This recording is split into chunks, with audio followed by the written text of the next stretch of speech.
Congresswoman Ocasio-Cortez. Before we discuss campaign finance reform, I need to inform you that as of 6 a.m. this morning, you are the subject of an FBI criminal investigation for campaign finance fraud, wire fraud, tax evasion, and obstruction of justice. FBI Deputy Director Dan Bongino's words hit the House Oversight Committee hearing room like a flashbang grenade.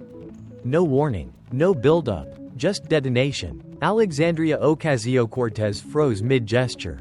Her fingers still pointed at the witness table where she'd been about to grill another witness about corporate dark money and politics. The irony was about to become crushing. Her mouth opened slightly, then closed, then opened again. No sound came out. The hearing room packed with reporters, cameras, congressional staff, and political observers erupted into absolute chaos. Reporters were shouting questions. Camera operators scrambled for better angles. Congressional aides frantically texted their bosses. Twitter was probably melting down already. What? AOC finally managed her voice cracking on the single syllable. The confident, fiery tone she'd carried into the hearing had vanished completely. This is outrageous. Mr. Chairman, I demand. Ma'am. Bongino interrupted his voice, carrying the flat professional authority of a cop who'd done this 1,000 times. You have the right to have legal counsel present during questioning. You have the right to decline to answer questions that might incriminate you under the Fifth Amendment. Do you understand these rights as I've explained them? Chairman James Comer was banging his gavel, trying unsuccessfully to restore order. Democrats were shouting over each other. Republicans leaned forward with expressions ranging from shock to barely concealed satisfaction. CSPAN's cameras were capturing every millisecond. You're reading me my rights. AOC's voice rose in octave indignation, mixing with something that looked an awful lot like fear. This is political persecution. This is exactly the kind of Congresswoman Bongino cut through her protest like a knife through butter. On March 15, 2018, you received a wire transfer of $47 from an entity called New Dawn Consulting LLC. This company was registered in Delaware 23 days before that transfer.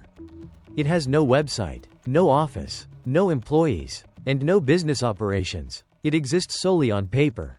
He opened a red folder stamped with FBI evidence across the top and pulled out a bank record. The document appeared on screens throughout the hearing room. That $47 was deposited into your personal checking account at Amalgamated Bank in New York.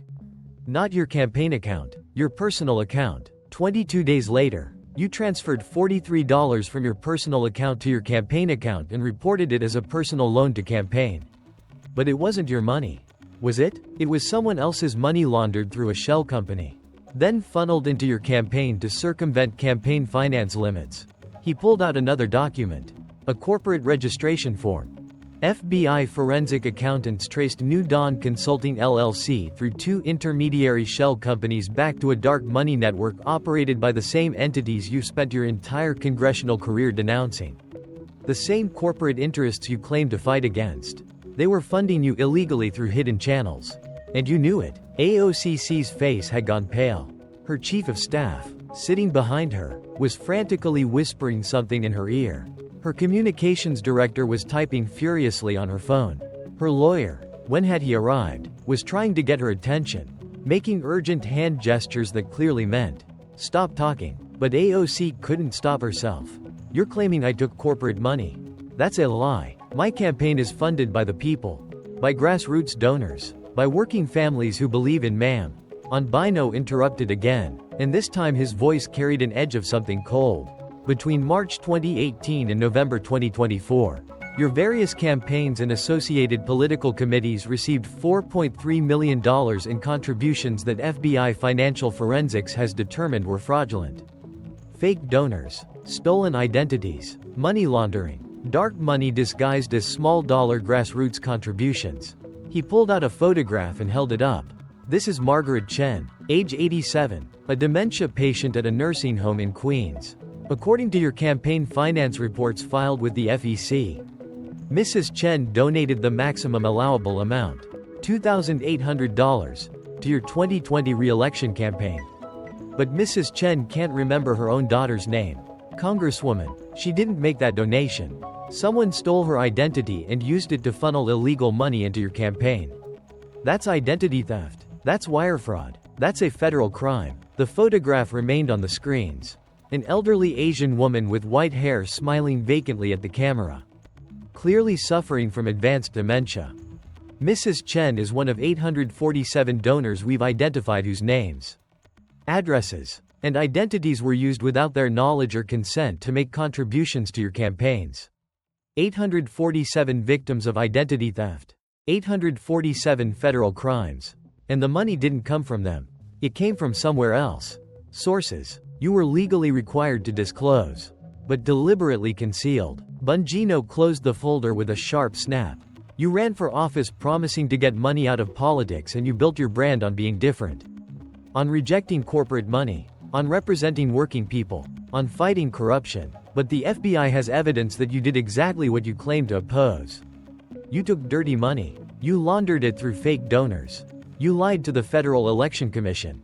You committed fraud. Systematic, deliberate, comprehensive fraud. He leaned forward slightly. So, when you ask this committee to reform campaign finance laws, Congresswoman, I'd suggest you're asking the wrong question. The question Americans should be asking is, how did the bartender from the Bronx become a millionaire by breaking the very laws she claims to champion? Alexandria Ocasio-Cortez sat frozen in her chair, her carefully cultivated image of righteous populism cracking apart in real time. She'd walked into this hearing thinking she was the prosecutor. She'd had no idea she was actually the defendant. You're going to need a lawyer. Congresswoman, Unino said matter-of-factly. A good one. A very good one. Because what I just described is only the campaign finance fraud. We haven't even discussed the tax evasion yet, or the insider trading, or the obstruction of justice, or the Mr. Chairman. AOC's lawyer was on his feet now, his voice urgent. I need to confer with my client immediately. I request an immediate recess. Denied. Chairman Comer said, his gavel coming down hard. Deputy Director Bongino was invited to testify about FBI investigations into campaign finance violations. He's testifying. Representative Ocasio-Cortez chose to participate in this hearing. She'll hear what he has to say. Comer looked at Bongino with something resembling respect. Deputy Director, please continue. I believe you mentioned tax evasion. Dan Bongino smiled the cold, professional smile of a cop who'd just gotten everything he needed on record. Yes, Mr. Chairman, I did, and this is going to take a while. He had 7 more folders on the table in front of him. All of them had Alexandria Ocasio-Cortez's name on them. Bongino opened his second folder with the deliberate precision of a prosecutor building a case brick by brick. 25 years in law enforcement. NYPD Secret Service FBI had taught him that how you presented evidence mattered almost as much as the evidence itself. Let's start with your 2018 primary campaign, Congresswoman, because that's where this all began. That's where you learned how easy it is to cheat. He pulled out a thick stack of printouts. Hundreds of pages of ACTBL Blue donation records. Act Blue is the primary fundraising platform for Democratic candidates. Small donors make contributions online. Act Blue processes them and the money flows to campaigns. It's supposed to be transparent. Every donor's name, address, occupation, and employer must be reported to the FEC. That's federal law. Bongino spread several pages across the table. Your 2018 primary campaign reported raising $194,000 from small donors, individuals contributing less than $200 each. Very impressive for a first-time candidate with no name recognition. The story you told was compelling, working people pooling their limited resources powering a grassroots revolution. The media loved it. You won that primary by just 4,000 votes. That small dollar money made the difference. He looked up at AOC. Except it wasn't real. Bongino pulled out a map of New York's 14th congressional district with hundreds of red dots marked on it. FBI forensic accountants analyzed every single donation to your 2018 primary campaign. We found some interesting patterns. 127 donations totaling $22 or $450 came from addresses that don't exist. Empty lots, abandoned buildings, addresses that were never valid. But someone used those addresses to make donations in the names of real people who live elsewhere. He pulled out a specific example. Jose Ramirez, occupation listed as construction worker, address listed as 1847 Webster Avenue, Bronx. That address is an empty lot. Has been for 6 years. But according to your FEC filings, Jose donated $175 to your campaign through Act Blue on April 3, 2018. Bongino pulled out another document. We found the real Jose Ramirez. He lives in New Jersey. He's never heard of you. He didn't donate to your campaign. He's never even been to that address in the Bronx. Someone stole his name, invented an address, and used his identity to make a fraudulent contribution. He spread out more pages. We found 127 donors like Jose. Real people whose identities were stolen, paired with fake addresses used to funnel money into your campaign while circumventing contribution limits and concealing the true source of the funds. AOC's hands were gripping the edge of the table. Her lawyer was writing frantically on a legal pad. But that's just the beginning. Bongino continued. The real pattern emerged when we analyzed the donation times and amounts. On June 12, 2018, between 2:17 a.m. and 3:42 a.m. in the middle of the night, your campaign received 73 donations through Act Blue, 73 separate people. All waking up in the middle of the night. All deciding to donate to your campaign within an 85-minute window. He let that sink in. The FBI interviewed 41 of those donors. None of them made donations at 2 a.m. In fact, 38 of them said they never donated to your campaign at all.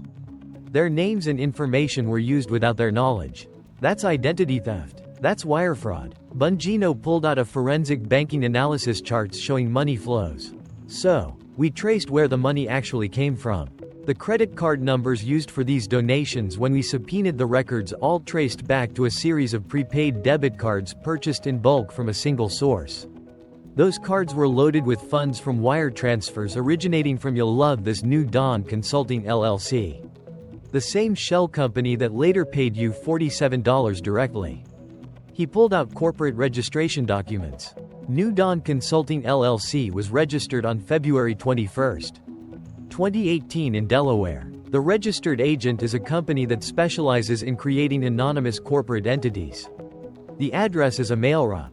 There are no employees, no office space, no legitimate business operations. It exists solely to move money in ways that hide the original source. Bongino's voice took on a harder edge. FBI forensic accountants traced New Dawn Consulting through a web of shell companies. It's what we do, Congresswoman. We're very good at following money. And we found the ultimate source.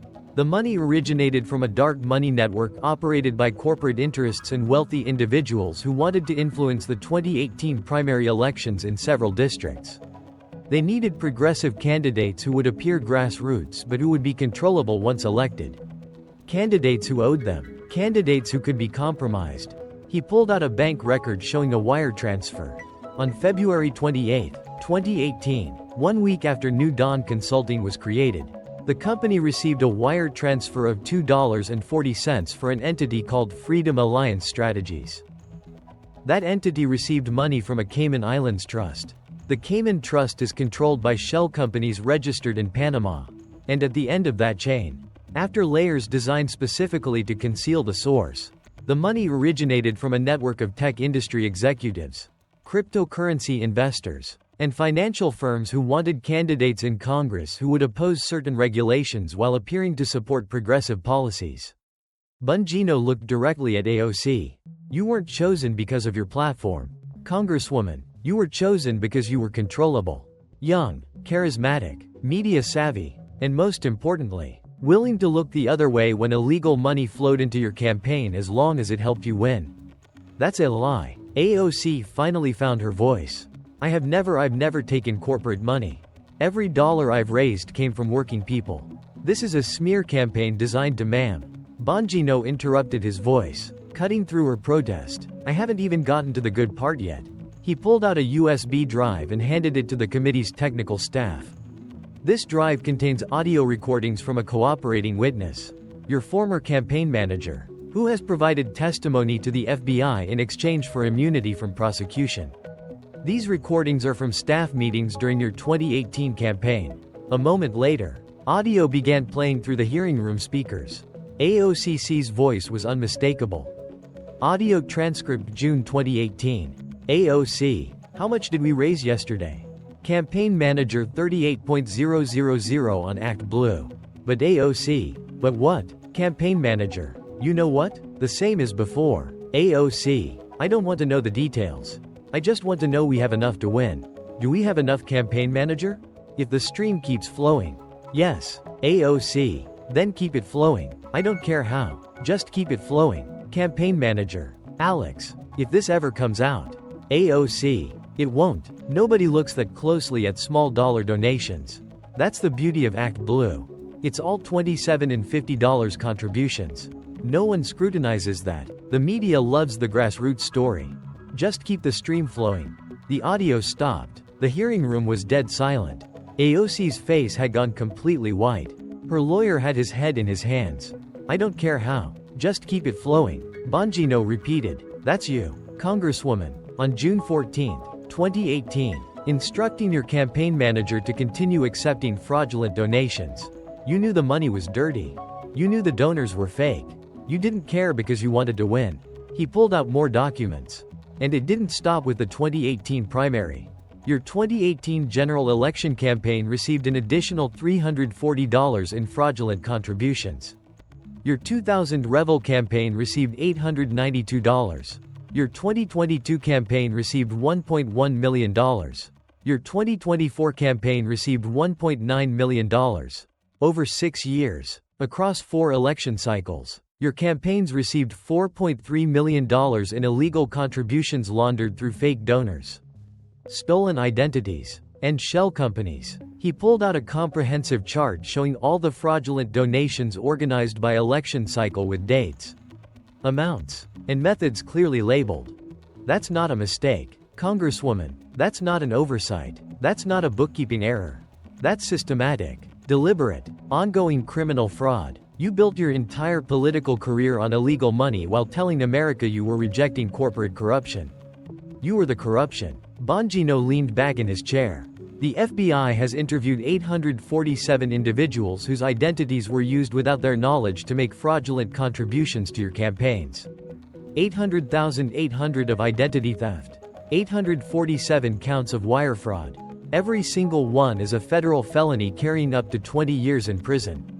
He let that number hang in the air. But you know what the most interesting part is? The real Jose Ramirez, the construction worker whose identity was stolen for that $175 donation. He's actually a Trump supporter.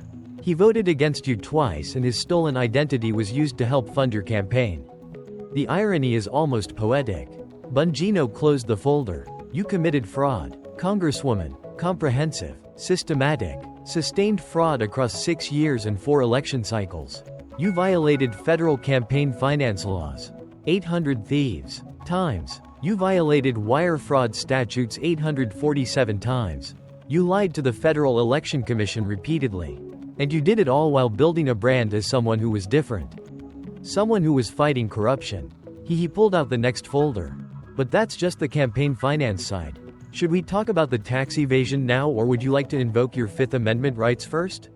AOC sat frozen. Her political career disintegrating in real time on national television. Her lawyer leaned forward and whispered urgently in her ear. Don't say another word, not another word, but the damage was done. The audio recording had been played. The evidence had been presented. And every major news network was running with it. Dan Bongino had 7 more folders to go. Let's talk about shell companies. Congresswoman, Bongino said, opening his 3rd folder. Because you didn't just take illegal campaign contributions. You also set up your own network of entities to move money around in ways that concealed its origins and purposes. And then you used those entities to enrich yourself personally. He pulled out a series of corporate formation documents. Between 2017 and 2024, you and your associates created 7 separate limited liability companies. 7 entities, all with innocuous names, all registered in states with minimal disclosure requirements, all designed to obscure financial relationships and money flows. Bongino laid out the documents one by one, each stamped with state registration seals. 1. New Dawn Consulting LLC. Registered February 2018, Delaware. 2. Courage to Change PSC. Registered March 2018, DC. 3. Progressive Solutions Group LLC. Registered June 2018. Wyoming 4. Brooklyn Forward Strategies LLC registered November 2018. Delaware 5. Justice and Opportunity Fund registered February 2020. DC 6. Working Families Alliance LLC registered August 20 to 20. Nevada 7. Green Future Consulting Group LLC registered January 2020. 22. Delaware. He looked up at AOC. 7 entities. And according to Delaware, Wyoming and Nevada corporate records, none of which require disclosure of actual ownership. The registered agents are all mail drop services. No real offices. No real employees. Just paper entities that exist to move money. Bongino pulled out bank records. Thick stacks of them. But the FBI has subpoena power. Congresswoman, we can pierce corporate veils. We can trace beneficial ownership. We can follow money through any number of shells.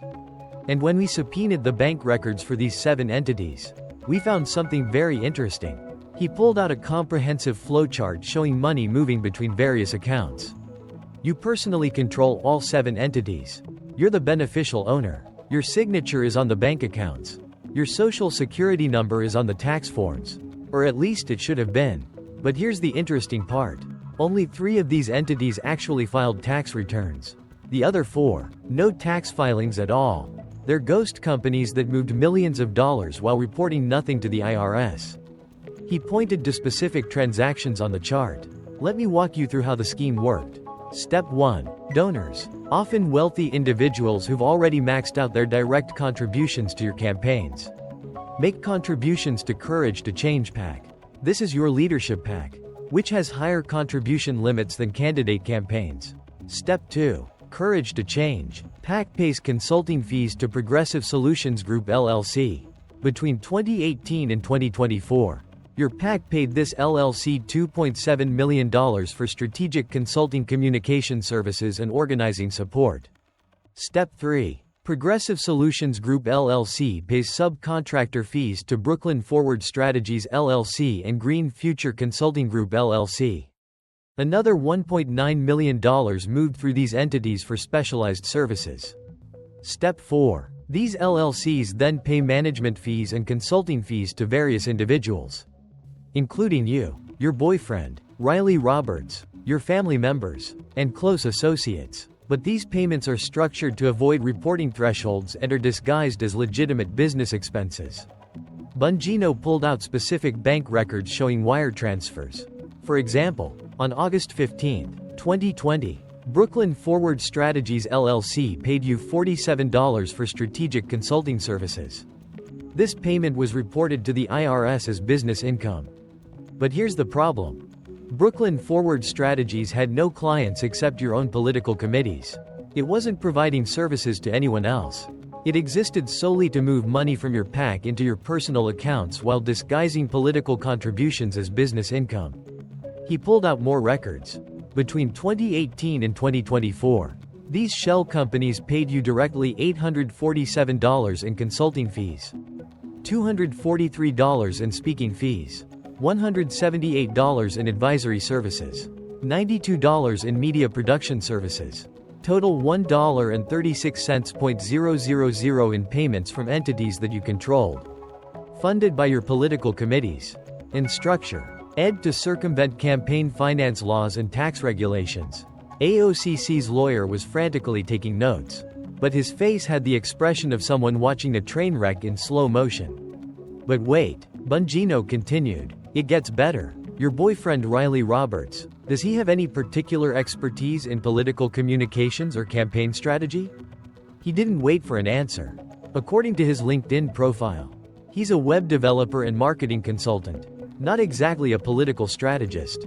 Yet, between 2019 and 2024, Riley Roberts received $647 from your shell company network for digital strategy and technology consulting services.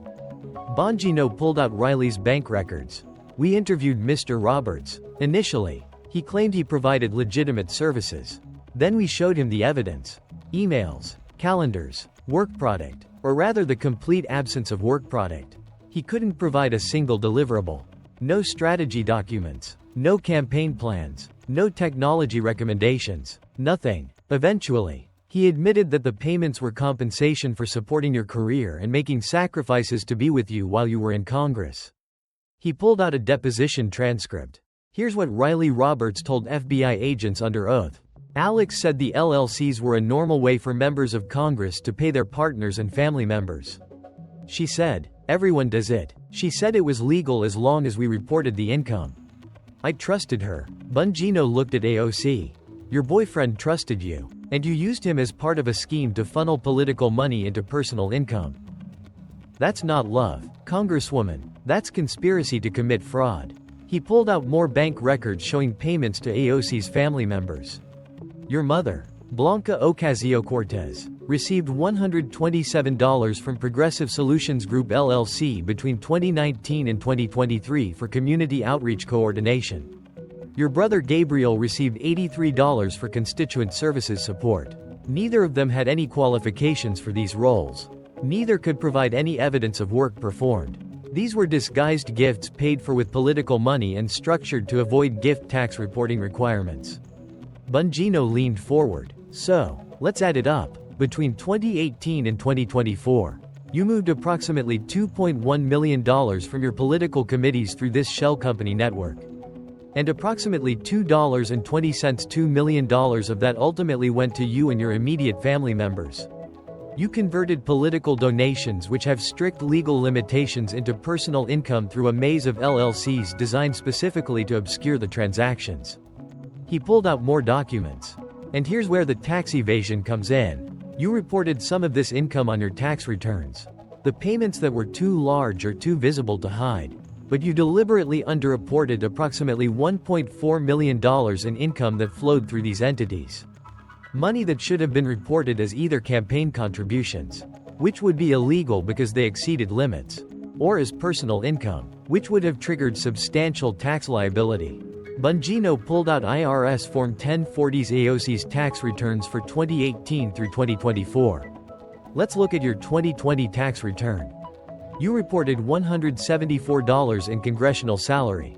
You reported $42 in book advance income. You reported $17 in speaking fees. Total reported income $233,000. But according to bank records, you actually received $562 that year, including $329 that flowed through your LLC network and was never reported to the IRS. He pulled out a comprehensive spreadsheet showing year-by-year discrepancies. Over 6 years, the FBI calculates you underreported $1.387.000 in taxable income. At your tax bracket, that represents approximately $470 in evaded federal income taxes plus penalties and interest. That's tax evasion, Congresswoman. That's a federal crime under 26 U.S.C. Section 7201, carrying up to 5 years in prison per year of violation. AOC's hands were shaking now. Her face had gone from pale to almost gray. But here's my favorite part.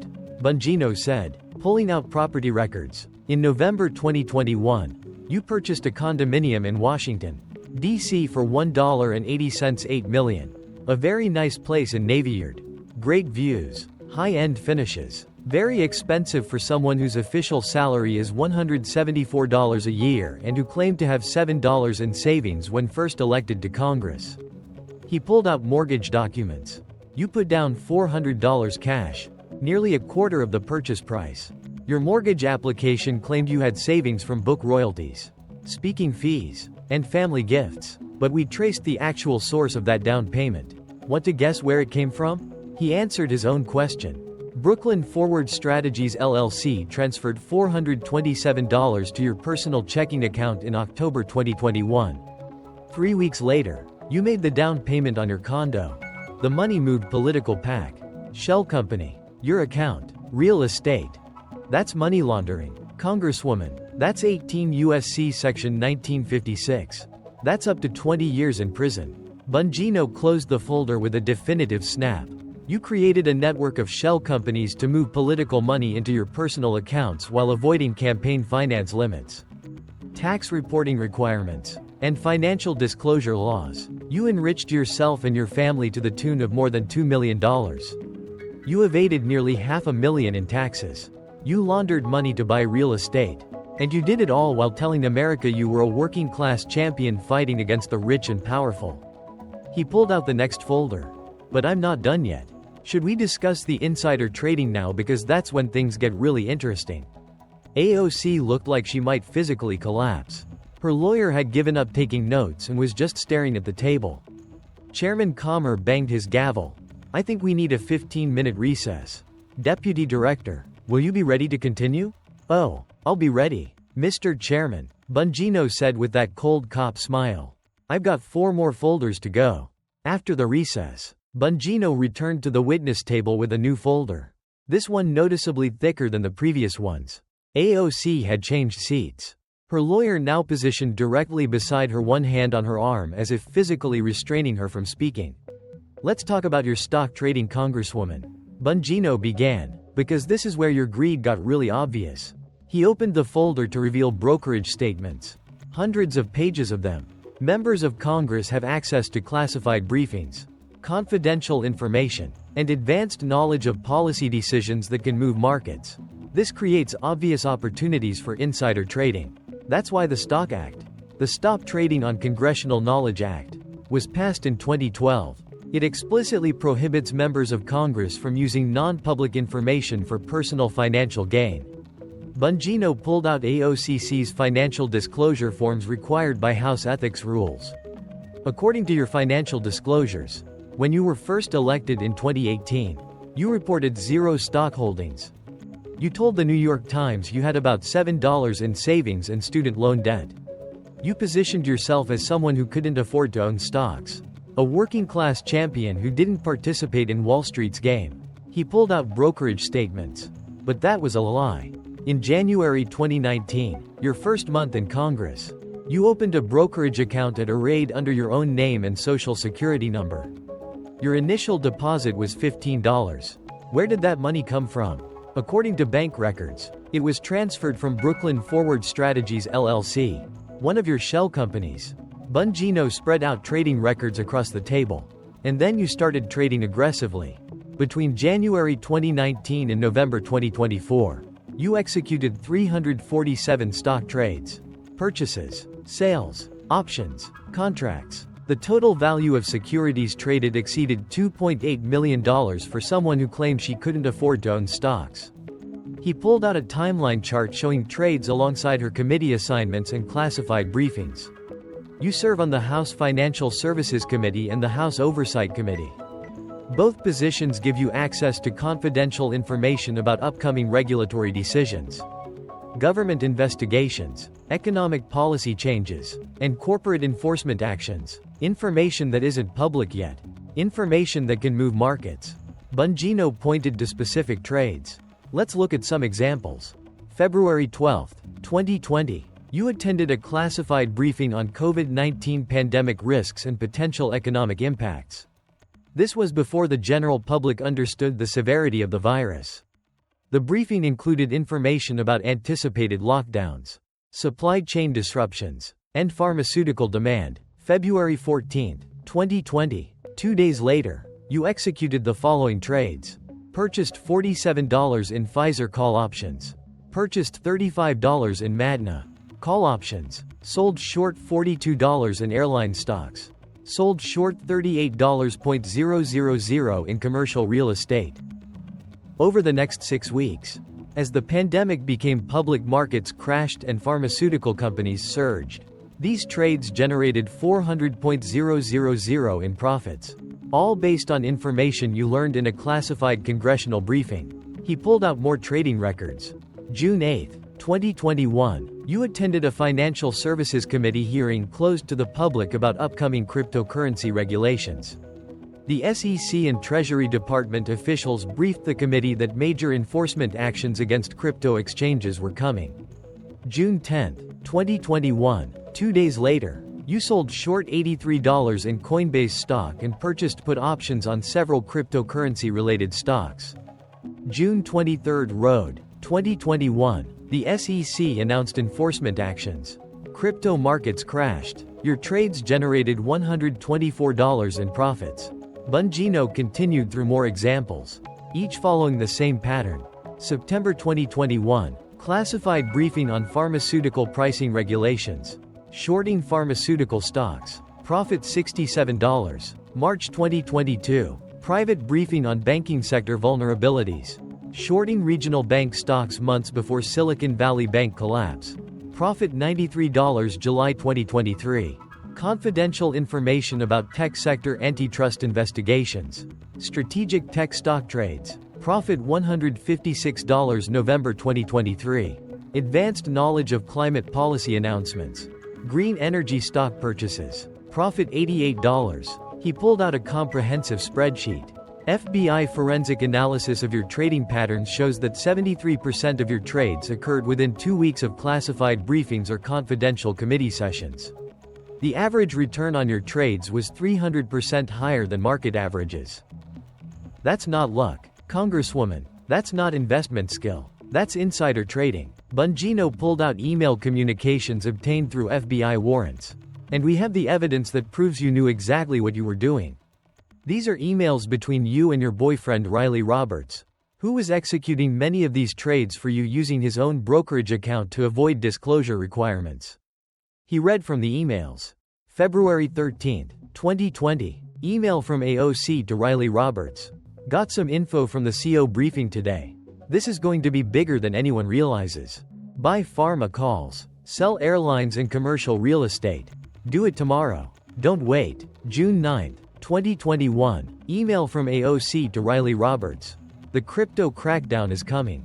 They briefed us today. It's going to be bad for the exchanges. Short Coinbase heavy. This is going to print money. September 15, 2021. Email from AOC to Riley Roberts. Pharma pricing legislation is coming. They're going to get hammered. Load up on puts. Trust me on this. Bongino looked up from the emails. Trust me on this. You knew you explicitly told your boyfriend to trade on confidential information you learned in classified congressional briefings. That's textbook insider trading under Section 10B of the Securities Exchange Act and Rule 10b-5. That's also a violation of the Stock Act. And each violation carries up to 20 years in prison and millions in fines. He pulled out Riley Roberts' brokerage statements. And because you used Riley's account for many of these trades to avoid disclosure requirements on your own financial disclosures. You also committed ethics violations and potentially obstructed justice by deliberately circumventing congressional reporting requirements. Bongino pulled out profit calculations between January 2019 and November 2024. Trades executed by you and Riley Roberts using confidential congressional information generated approximately $1.4 million in profits. $14 million gained by exploiting your position as a member of Congress to trade on non-public information. You profited from the COVID pandemic. You profited from the cryptocurrency collapse. You profited from bank failures. You made money on the suffering of others using information you only had because of your elected position. He pulled out a comparison chart.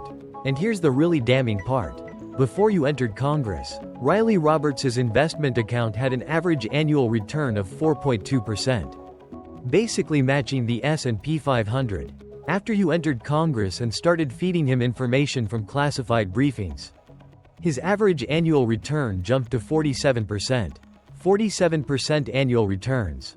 That's not possible without insider information. Bongino leaned back in his chair. The SEC has opened a parallel civil enforcement investigation.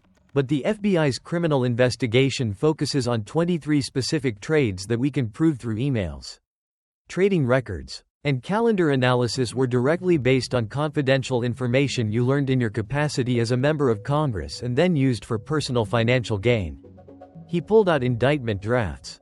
23 counts of insider trading. 23 counts of securities fraud, each carrying up to 20 years in prison. You could be sentenced to 460 years if the sentences run consecutively.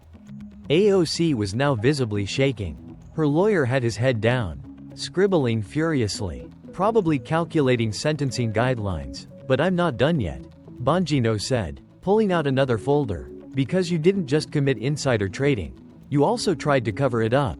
And that's where the obstruction charges come in. He pulled out screenshots of deleted emails. In August 2024, when you learned that the FBI had opened an investigation into congressional stock trading, you attempted to destroy evidence. You deleted 47,128 emails from your congressional email account.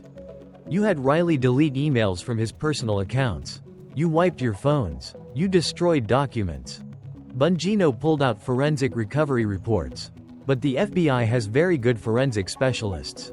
Congresswoman, we recovered those deleted emails. We recovered the communications where you explicitly told Riley to trade on classified information. We recovered everything. He pulled out a particularly damning email chain. This email is from August 23, 2024, 2 weeks after you learned about the FBI investigation sent from your personal Gmail to Riley. We have a serious problem. The FBI is looking at congressional stock trades. Delete everything. Every email where we discussed trades after my briefings. Wipe your account. Factory. Reset your phone. Get rid of any records of the trades if possible. We need to make this go away before it destroys everything we've built. Bongino looked directly at AOC. That's obstruction of justice. Congresswoman, that's destruction of evidence. That's conspiracy to obstruct a federal investigation. Each of those is a separate federal crime carrying up to 20 years in prison. He closed the folder. You didn't just commit insider trading. You got caught and then you tried to cover it up. You destroyed evidence. You deleted communications. You attempted to obstruct a federal investigation. And in doing so, you turned what might have been civil securities violations into serious federal felonies. Chairman Comer was shaking his head slowly, looking genuinely stunned by the depth of the allegations. Deputy Director Comer said, "Is there more?" "Yes, Mr. Chairman," Bongino replied. "We still need to discuss the witness tampering, the false statements to federal investigators, and the conspiracy charges. This is going to take all day." He had 4 more folders. AOC looked like she might vomit. "Let's talk about what happens when criminals get caught," Bongo said, opening his 5th folder. "Most people panic. They make bad decisions. They try to cover up their crimes. And in doing so, they usually make things much worse for themselves." He pulled out a timeline document. On August 14, 2024, the Wall Street Journal published an investigative report about suspicious stock trading patterns by several members of Congress. You weren't named specifically in the article, but the report described trading patterns that matched your activity almost perfectly. 3 days later, the FBI opened a formal investigation. Bongino pulled out phone records. On August 19, 2024, 2 days after the FBI investigation began, you made 47 phone calls. 47 calls in 1 day to your boyfriend Riley, to your chief of staff, to your campaign manager, to your lawyer, to several current and former staff members who had knowledge of your financial activities. He pulled out transcripts of phone conversations obtained through court-authorized wiretaps. The FBI had already begun surveillance of your phone communications based on probable cause that you were engaged in securities fraud.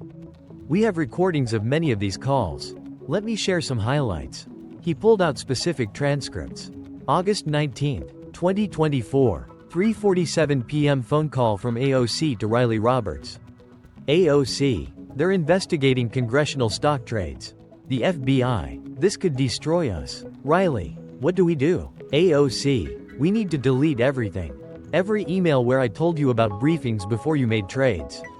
Every text message, everything on Signal. Wipe it all." "Riley, Alex, that's AOC. I don't care if it looks suspicious. It's better than them having the evidence.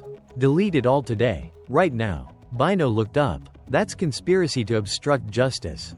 That's destruction of evidence. And it's all on tape." He pulled out more transcripts. August 20th, 2024, 10:23 a.m. Phone call from AOC to her chief of staff. "AOC, the trading thing is a problem. We need to get ahead of it." Chief of staff, "What do you want me to do?" "AOC, the emails where I forwarded briefing info. We need to make those disappear. Can you access my congressional email server?" Chief of staff, "I can delete them from your inbox. But it has backups." "AOC, then delete them everywhere. Tell it it's a security precaution. Tell them whatever you need to tell them. Just make those emails disappear." Bongino continued, "Your chief of staff followed your instructions. He accessed the House email servers and deleted 47,128 emails from your congressional account. He told the IT department it was a routine security maintenance operation. But the IT staff found it suspicious and reported it to the House Inspector General. He pulled out IT logs showing the mass deletion. The Inspector General immediately notified the FBI. We obtained emergency preservation orders for all your electronic communications. We seized backup servers. We recovered every deleted email, and in doing so we found not just evidence of insider trading but evidence of your attempts to destroy that evidence. Bongino pulled out more phone transcripts. But you didn't stop there. You also began contacting former staff members who might be potential witnesses against you. He pulled out a particularly damning transcript. August 23, Road, 2024, 8:17 p.m. phone call from AOC to former campaign staffer Jessica Martinez. AOC: Hey Jess, it's Alex. I wanted to check in with you. Jessica: Hi, it's been a while. What's up? AOC: I heard the FBI might be asking questions about campaign stuff from 2018. If they contact you, I want you to know you don't have to talk to them. Jessica: Why would they ask me about AOC? Look, there were some irregularities with Act Blue donations back then. I didn't know about them at the time. I had no idea what was happening. If they ask you if I knew about the fake donors, the answer is I didn't know. Okay, I found out later just like everyone else. Jessica: But Alex, you told me to AOC. I never told you to do anything. Whatever happened was not my idea. You need to remember that. If you say I knew, it makes you look complicit. We both need to say we didn't know. That protects both of us. Jessica: This sounds like you're asking me to lie. AOC: I'm asking you to remember things correctly. There's a difference. Bongino looked up from the transcript. That's witness tampering. That's obstruction of justice. That's suborning perjury. And it's all recorded because Jessica Martinez immediately called the FBI after that conversation and agreed to cooperate with the investigation. She wore a wire for every subsequent conversation with you. He pulled out more recordings. After that phone call, you contacted 9 other current and former staff members with similar messages. 8 of them reported your contacts to the FBI. 6 agreed to cooperate as witnesses. 1 of them recorded additional conversations on their phone. Bongino pulled out a recorded conversation transcript. This is from a meeting you held with 3 staff members at your DC condo on August 27, 2024. One of the attendees was recording on their phone AOC. Listen, if the FBI comes around asking questions, this is what you need to remember. I never explicitly told anyone to use fake donor names. I never explicitly instructed anyone to funnel dark money through Act Blue. If people made mistakes with donations, that was their initiative, not mine. DA for one, but you literally said to keep the money flowing. AOC: I said to keep fundraising. That's different from instructing specific illegal activity. The distinction matters legally. You need to understand that distinction. A TAF for 2. Alex: This sounds like you're asking us to coordinate stories. AOC: I'm asking us to accurately remember what happened. There's a difference between coordination and accurate memory. We all need to have accurate memories about what I did and didn't know. Bongino shook his head. That's conspiracy to obstruct justice. That's coordinating false testimony. And it was all recorded. He pulled out more evidence. But the cover-up didn't stop with witness tampering. You also made false statements to federal investigators when they interviewed you. He pulled out FBI interview reports. FD 302 forms documenting witness interviews. On September 15, 2024, FBI agents attempted to interview you voluntarily. Your lawyer was present. The agents advised you that you were not under arrest, but that lying to federal agents is a crime under 18 U.S.C. Section 1001. You agreed to answer questions. Bongino pulled out the interview transcript. The agents asked you, did you ever provide Riley Roberts with information from classified congressional briefings that he then used to execute stock trades? Your answer? No, never. Riley manages his own investments. I don't tell him what to trade. That was a lie. We have emails where you explicitly told him to make specific trades based on classified information. He pulled out more questions and answers. The agents asked, did you ever use information from congressional briefings to make personal investment decisions? Your answer? I don't really trade stocks. I have a small brokerage account, but I rarely use it. That was a lie. You executed 3,007 trades totaling $2.8 million in volume. The agents asked, Have you ever deleted any emails or communications that might be relevant to this investigation? Your answer: no. All my emails are preserved in the congressional system. That was a lie. You had deleted 47,128 emails just 3 weeks earlier. Bongino counted on his fingers. 3 direct lies to federal agents in a single interview. Each one is a separate violation of 18 U.S.C. Section 1001. Each one carries up to 5 years in prison. He pulled out additional evidence. And you also lied on your congressional financial disclosure forms. The forms you're required to file annually disclosing your income, assets, and liabilities. He spread out multiple years of financial disclosure forms. Your 2020 disclosure form listed your net worth as $47. But in reality, after accounting for unreported income from your LLC network and stock trading profits, your actual net worth was approximately $680. You underreported by $633.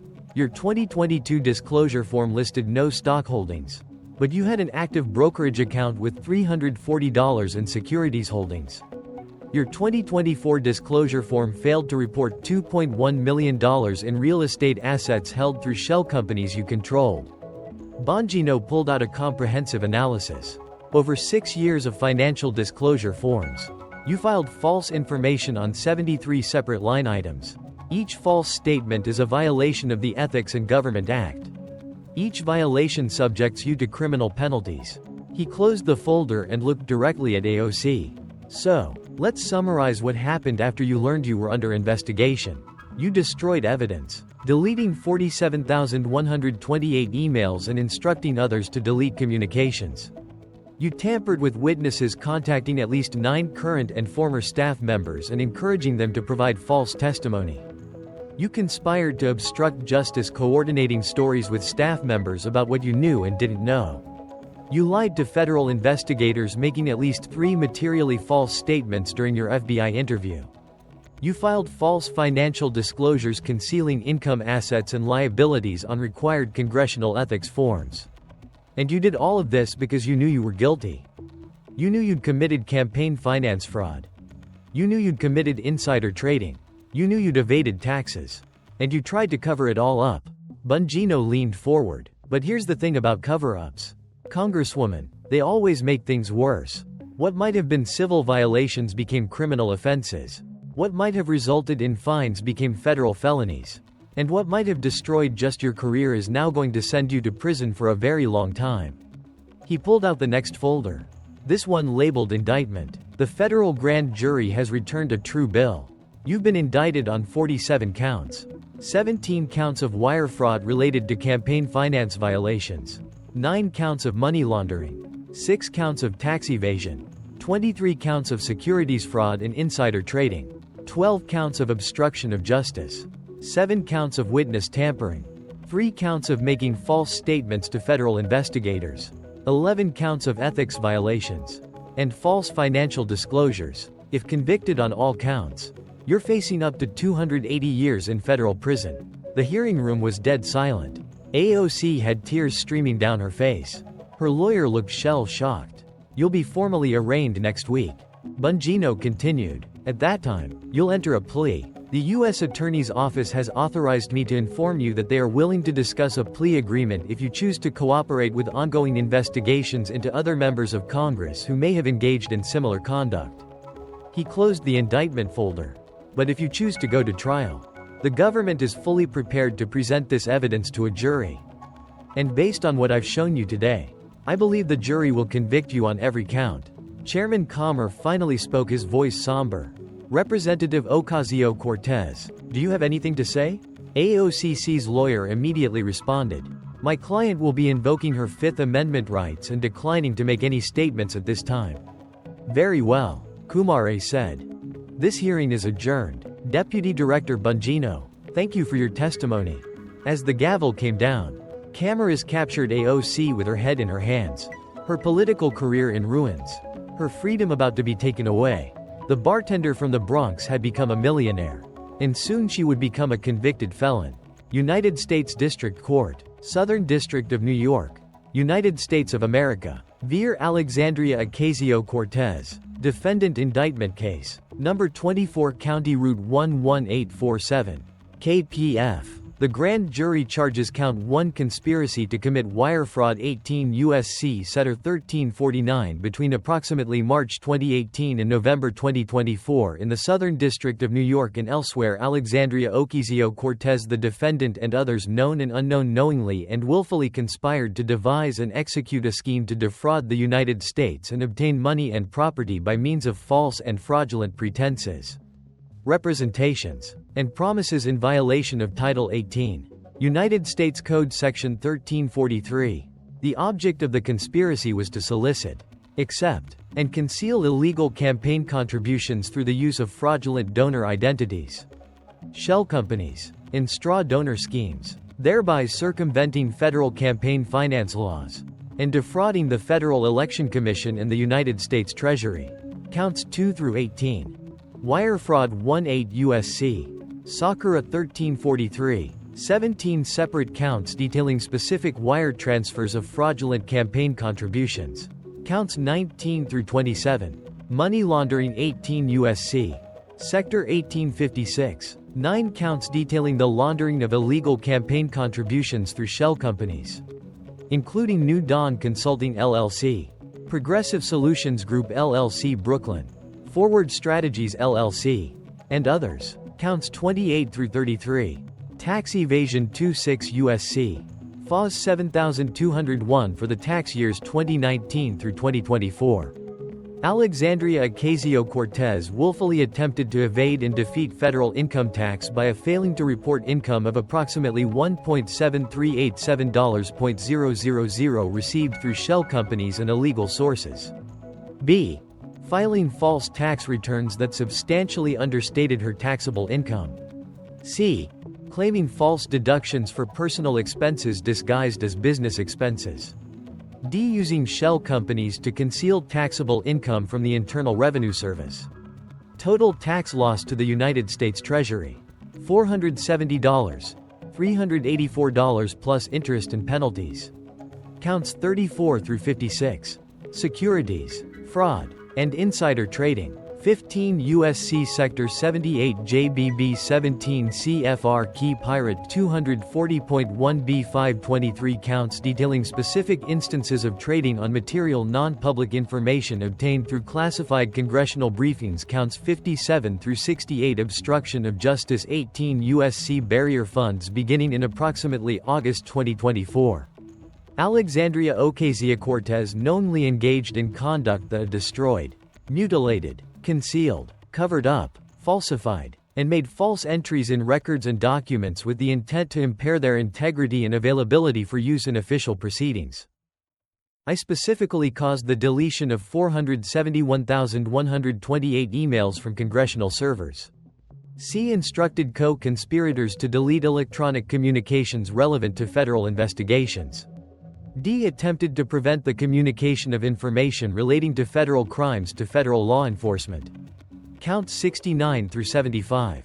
Witness tampering 18 U.S.C. Paper 112-7 counts detailing specific attempts to influence, intimidate, or corruptly persuade witnesses with intent to influence their testimony in official proceedings. Counts 76 through 78.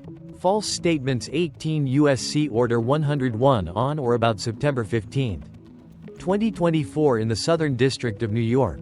Alexandria Ocasio-Cortez in a matter within the jurisdiction of the executive branch of the United States knowingly and willfully made materially false, fictitious, and fraudulent statements to federal law enforcement agents. Forfeit allegation. Upon conviction, the defendant shall forfeit to the United States 1 all property constituting or derived from proceeds obtained directly or indirectly as a result of the offenses charged herein, including but not limited to real property located at D.C. condo address valued at approximately $1.800.000 or bank accounts containing approximately $847.00000 or securities holdings valued at approximately $340 or other assets totaling approximately $213. 2 Total forfeit amount $30 or $200. A true bill signed by grand jury 4-person signed by U.S. Attorney Southern District of New York October 15, 2024. Food Marshal. United States Courthouse, 40 Foley Square, New York, NY Alexandria. Ocasio-Cortez stood before Magistrate Judge Catherine Polk Fiala, wearing a navy blue suit, her signature large hoop earrings. Absent her hair pulled back in a severe bun. The transformation from media-savvy politician to criminal defendant was stark. Her legal team had grown substantially. Lead defense attorney Mark Duragos stood beside her, flanked by 3 other attorneys carrying boxes of legal documents. The prosecution table held assistant U.S. attorneys from the Southern District of New York's Public Corruption Unit. All rise. The bailiff announced as Judge Fail entered. The judge reviewed the indictment briefly, then looked at AOC. Ms. Ocasio-Cortez, you've been indicted on 78 counts of federal crimes, including wire fraud, money laundering, tax evasion, securities fraud, obstruction of justice, witness tampering, and making false statements. Do you understand the charges against you? Yes, Your Honor, AOC replied, her voice barely audible. How do you plead? Mark Garrigos stepped forward. Your Honor, my client pleads not guilty to all charges. Very well. Now we need to address bail. The assistant U.S. attorney stood. Your Honor, the government requests that the defendant be remanded without bail. She presents a serious flight risk. She has access to significant financial resources that weren't disclosed in her financial statements. She has international contacts and she has already demonstrated a willingness to destroy evidence any tamper with witnesses when she believed she was under investigation. Garagos immediately objected. Your Honor, Representative Ocasio-Cortez is a sitting member of the United States Congress. She has deep ties to this community. She has surrendered her passport. She poses no flight risk whatsoever. Judge Fila considered for a moment. Miss Ocasio-Cortez, you are hereby released on a $500 bond secured by real property. You will surrender all passports immediately. You will be subject to electronic monitoring via GPS ankle bracelet. You are prohibited from leaving the Southern and Eastern Districts of New York without prior court approval. You are prohibited from contacting any witnesses in this case except through your attorneys. You are prohibited from accessing any electronic communications except through devices approved by pre-trial services that allow for monitoring. Any violation of these conditions will result in immediate revocation of bail and detention pending trial. She banged the gavel. Trial is set for March 3, 2025. Discovery deadlines will be provided by separate order. We're adjourned. As AOC left the courthouse, a crowd of reporters mobbed her on the courthouse steps. Her attorneys had prepared a brief statement. Representative Ocasio-Cortez maintains her innocence. These charges are politically motivated. She looks forward to her day in court where she will be vindicated. But the cameras caught something else: AOC's face as she climbed into the waiting car. The confident progressive firebrand was gone. In her place was a scared 35-year-old woman facing 280 years in federal prison. Monday, March 3, Road, 2025. United States District Court, Southern District of New York. Courtroom Room 443. The trial of United States versus Alexandria. Ocasio-Cortez began on a cold March morning with extraordinary security measures. Metal detectors had been installed outside the courtroom. U.S. Marshals screened every attendee. The judge had denied requests to live-stream the proceedings, but every major news organization had reporters inside. Judge Catherine Polk F.A. presided, a careful, methodical jurist known for running tight courtrooms. The jury had been selected after 2 weeks of vote. 7 women, 5 men, diverse in age and ethnicity, representing a true cross-section of New York. AOC sat at the defense table wearing a modest gray suit. Her long hair pulled back, minimal makeup. Gone was the progressive politician persona. The defense strategy was clear: present her as a young woman who'd made mistakes, not a criminal mastermind. The government may present its opening statement, Judge Falala said. Assistant U.S. Attorney Sarah Martinez stood, a 15-year veteran prosecutor known for her methodical approach to complex white-collar cases. Thank you, Your Honor. Ladies and gentlemen of the jury, this case is about betrayal. It's about fraud. It's about greed. And it's about a young woman who convinced America she was different. That she rejected the corruption of politics while secretly becoming exactly what she claimed to oppose. Martinez walked to a large display showing the timeline. In 2018, Alexandria Ocasio-Cortez ran for Congress with a compelling story. She was a bartender from the Bronx. She had student loan debt. She represented working people. She promised to reject corporate money and fight corruption, and America believed her. Young people especially believed her. She became a political phenomenon. Martinez pointed to the timeline. But that story was a lie.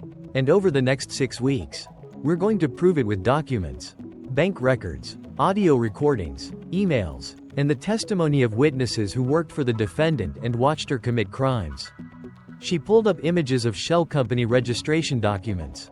The defendant created a network of fake companies, shell companies, to hide money flows. She accepted illegal campaign contributions funneled through stolen identities. She used 847 different victims' names, real people whose identities were stolen, to disguise the true sources of her campaign funding. Martinez pulled up the ACT Blue donation records. She raised millions of dollars through fraud. And when questioned about her small dollar grassroots fundraising, she lied. She knew the donations were fake. We have audio recordings of her telling her campaign manager to keep the money flowing and saying she didn't care how as long as they had enough to win. The prosecutor moved to photos of AOC's DC condo. The defendant bought a $1.8 million condominium in Washington, D.C. How does a bartender afford that? The answer is she stole it. She moved political money through her fake companies into her personal accounts and used that money to buy real estate. That's money laundering. Martinez pulled up stock trading records. The defendant sits on committees that receive classified briefings about the economy, about regulations, about government actions that affect stock prices. And she used that information she learned as a member of Congress to make stock trades that generated $1.4 million in profits. 2 days after a classified COVID briefing, she bought pharmaceutical stock options. Days after a classified cryptocurrency regulation briefing, she shorted crypto exchanges. That's insider trading. That's securities fraud. The prosecutor's voice hardened, and when she learned the FBI was investigating, she tried to cover it up. She deleted 471,128 emails. She instructed others to destroy evidence. She contacted witnesses and tried to coordinate false testimony. She lied to FBI agents. That's obstruction of justice. Martinez walked back to face the jury directly. Over the next 6 weeks, you're going to hear from former staff members who watched the defendant commit these crimes. You're going to see bank records proving the money flows. You're going to hear audio recordings of the defendant instructing others to break the law. You're going to see emails where she explicitly used classified information to make stock trades. She paused for effect. And at the end of this trial, we're going to ask you to do something that might be difficult. Hold a member of Congress accountable for her crimes. The defendant thought she was above the law. She thought her political brand would protect her. She was wrong. Martinez returned to her seat. Thank you. Judge Fifila looked to the defense table. Mr. Garrigus, your opening statement. Mark Garrigus stood, a legendary defense attorney known for representing high-profile clients.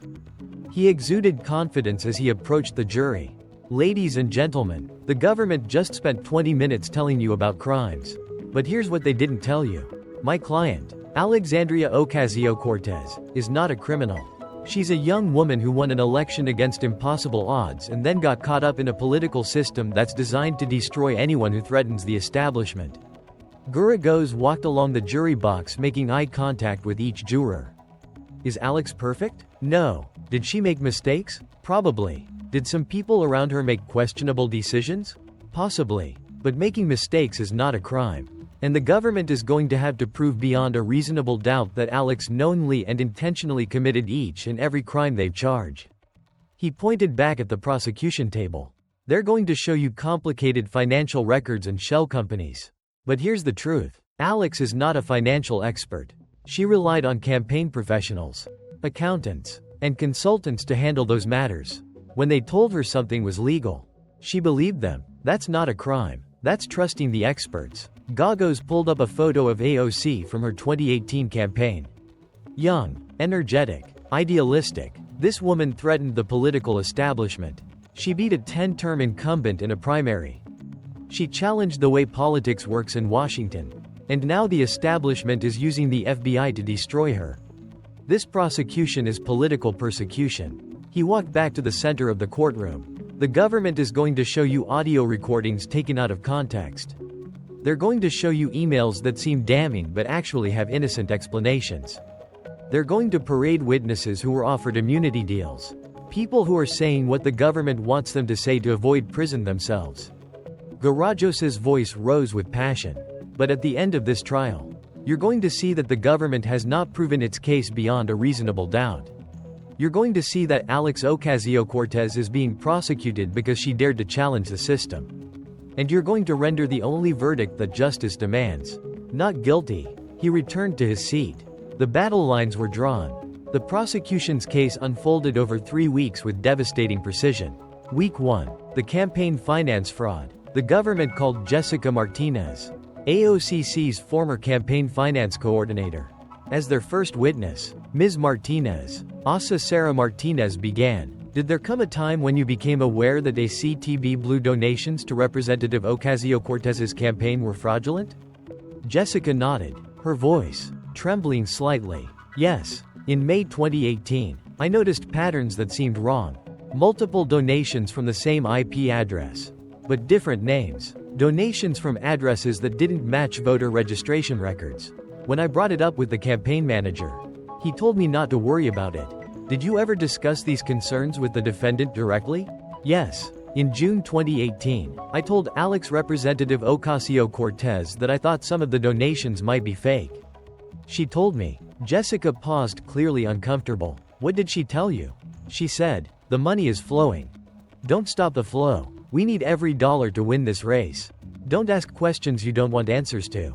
The jury leaned forward. On cross-examination, Garagos attacked. You received immunity from prosecution in exchange for your testimony. Correct. Yes. So, you had every incentive to tell the government what they wanted to hear. Correct. I'm telling the truth about what happened. But you were facing potential prison time yourself, weren't you? For your role in the campaign finance fraud.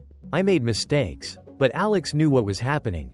She directed it. The government then called FBI forensic accountant Michael Chen, who spent 2 full days walking the jury through the money flows. Shell companies, wire transfers, fake donors, all connected back to AOC's campaigns.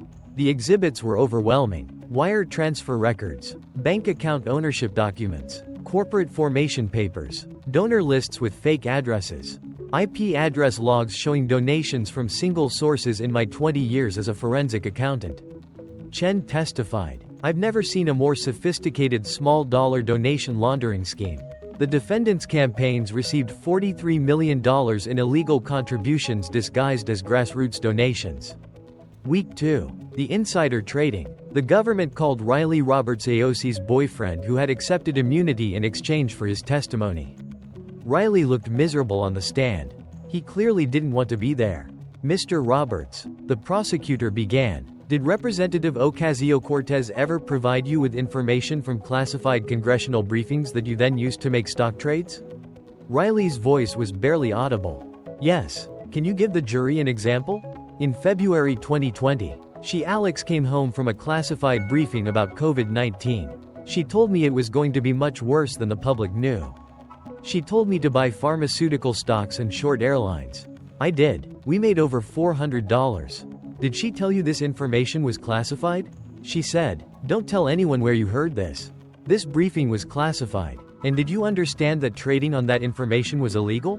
Riley paused. Yes. I knew it was wrong. But Alex said everyone in Congress does it. She said it was a victimless crime. The prosecution then played the emails. The ones where AOC explicitly told Riley to make trades based on classified information. Got some info from the COVID briefing today.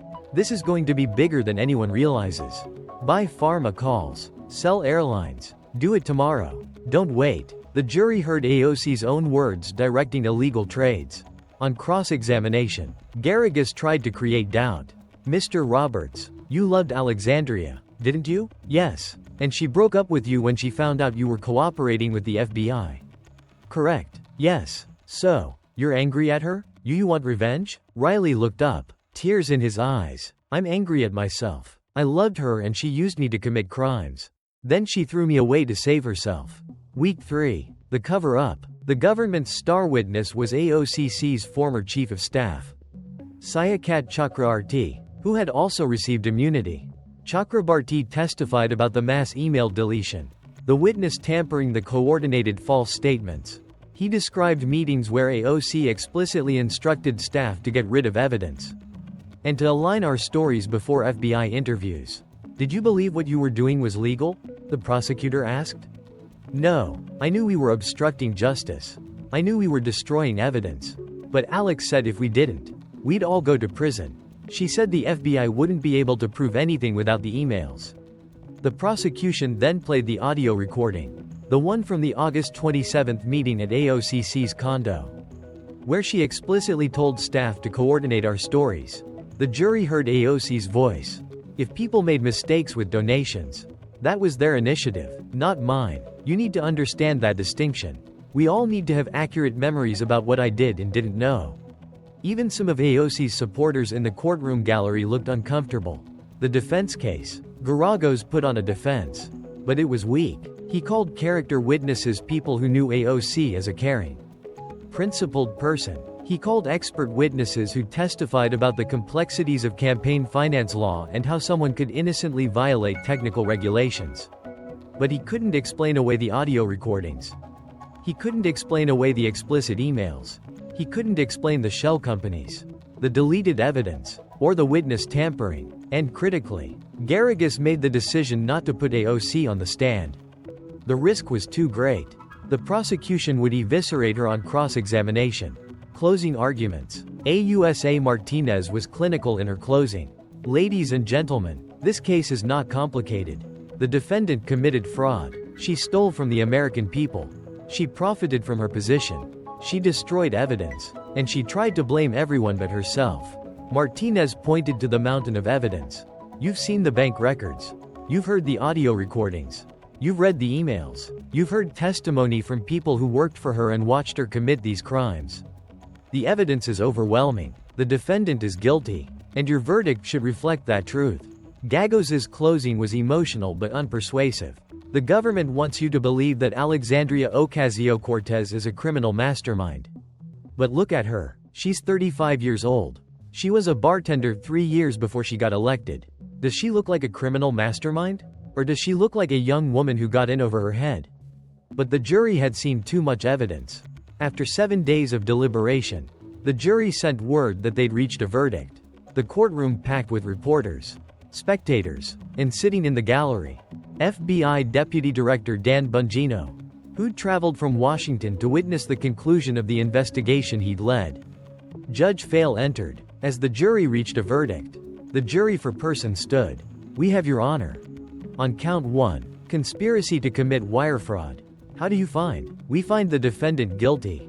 AOC's shoulders slumped. On count 2, wire fraud. Guilty. Count 3, guilty. It continued for nearly 20 minutes. The jury convicted AOC on 73 of 78 counts. Guilty on all campaign finance fraud charges. Guilty on all money laundering charges.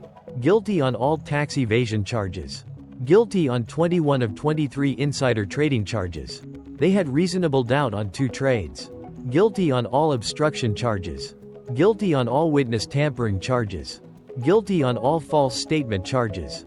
When the 4-person finished, AOC was crying openly, her face in her hands. The defendant is remanded to custody pending sentencing. Judge Fail ordered. Sentencing is scheduled for June 15, 2025. U.S. Marshals handcuffed AOC and led her from the courtroom. The transformation was complete from progressive icon to convicted felon. June 15, 2025. Alexandria Ocasio-Cortez stood before Judge Filla for the final time wearing an orange prison jumpsuit. She'd been held at the Metropolitan Detention Center in Brooklyn for 3 months, awaiting sentencing. Ms. Ocasio-Cortez. Judge Fail began. You've been convicted of 73 counts of federal crimes. Before I impose sentence, do you wish to address the court? AOC's attorney had advised her to show remorse. She stood, her voice shaking. Your Honor, I want to apologize. I made terrible mistakes. I got caught up in the pressure of politics.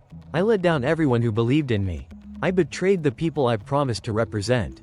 I'm deeply sorry. But Judge Fail had read the pre-sentence investigation report. She knew AOC had shown no remorse until after conviction. She knew AOC had tried to blame everyone else until the evidence became overwhelming. Ms. Ocasio-Cortez, the judge said, her voice cold, you stood before America and promised to be different. You condemned corruption. You condemned politicians who sold out to wealthy interests. And then you became exactly what you claimed to oppose. The judge reviewed the evidence. You defrauded the Federal Election Commission with $4.3 million in illegal contributions. You evaded $470 in federal taxes. You engaged in insider trading that generated $1.40 million in illegal profits. You laundered money through shell companies.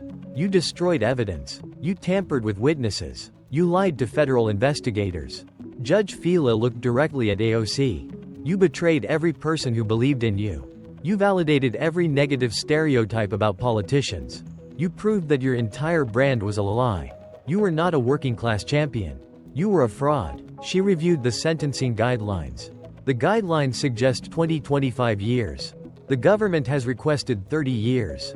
Your attorneys have requested leniency based on your age and lack of prior criminal history. Judge Fightfiler paused. This court finds that a substantial sentence is necessary. Your crimes were calculated, deliberate, and sustained over years. You showed no remorse until after conviction. You have accepted no real responsibility. This court sentences you as follows: 15 years on the campaign finance fraud charges, 8 years on the money laundering charges to run consecutively, 5 years on the tax evasion charges to run consecutively, 10 years on the insider trading charges to run consecutively, 5 years on the obstruction charges to run consecutively.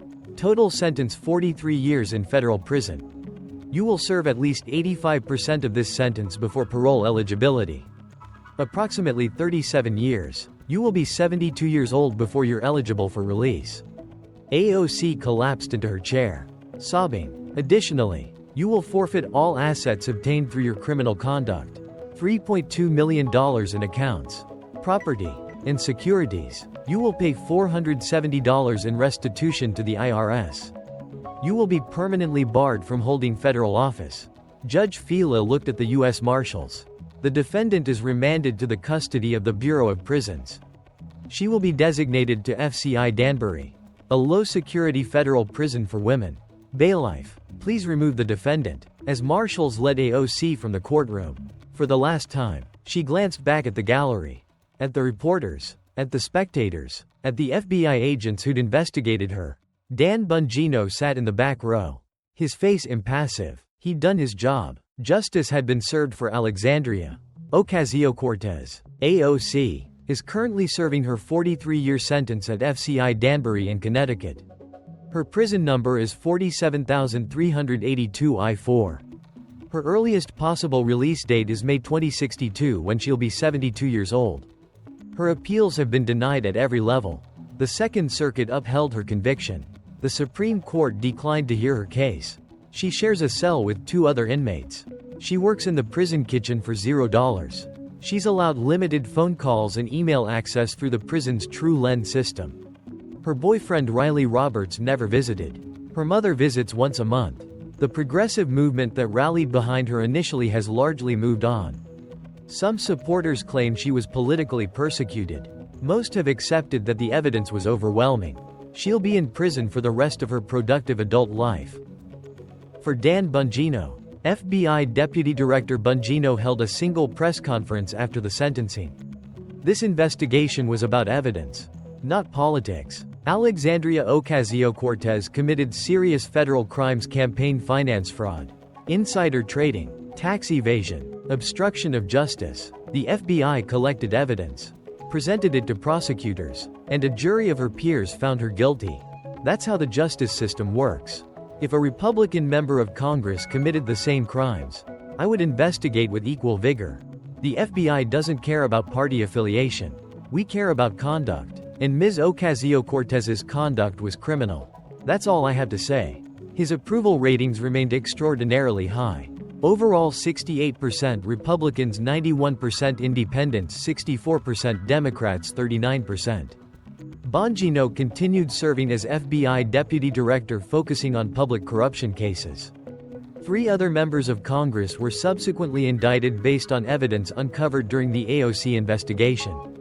For Congress, the House passed the Congressional Accountability and Anti-Corruption Act with overwhelming bipartisan support.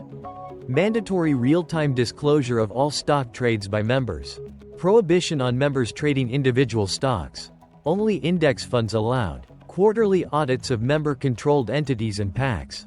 Enhanced financial disclosure requirements. Automatic ethics reviews for suspicious financial activity. Mandatory training on campaign finance laws. Immediate suspension upon indictment for corruption offenses. Automatic expulsion upon conviction. The Senate passed a companion bill. AOC's case became the definitive example of congressional corruption in the modern era. Law schools study it. The FBI Academy uses it for training. Political science courses analyze what went wrong. For America, the lesson was clear. No matter who you are, no matter how popular you become, no matter what political brand you build, if you commit crimes, you will be caught, and if the evidence is overwhelming, you will be convicted and you will go to prison. Final scene. 2 years later, Dan Bongino sat in his FBI office reviewing files for another corruption investigation. Another member of Congress. More suspicious stock trades. More shell companies. The work never ended. His phone rang. It was his former NYPD partner. Now retired. Danny, did you see the news? AOC got denied parole at her 2-year review. She's not eligible for parole for 35 more years. Bongino replied. This was her first review. It was automatic. She was never going to get out. You know, she still claims she's innocent. Still says she was set up. Bongino smiled slightly. They always do. But 3 different federal judges reviewed the case on appeal. All upheld the conviction. The evidence was overwhelming. You did good work on that case. I did my job. Same job I did on the street in Queens 20 years ago.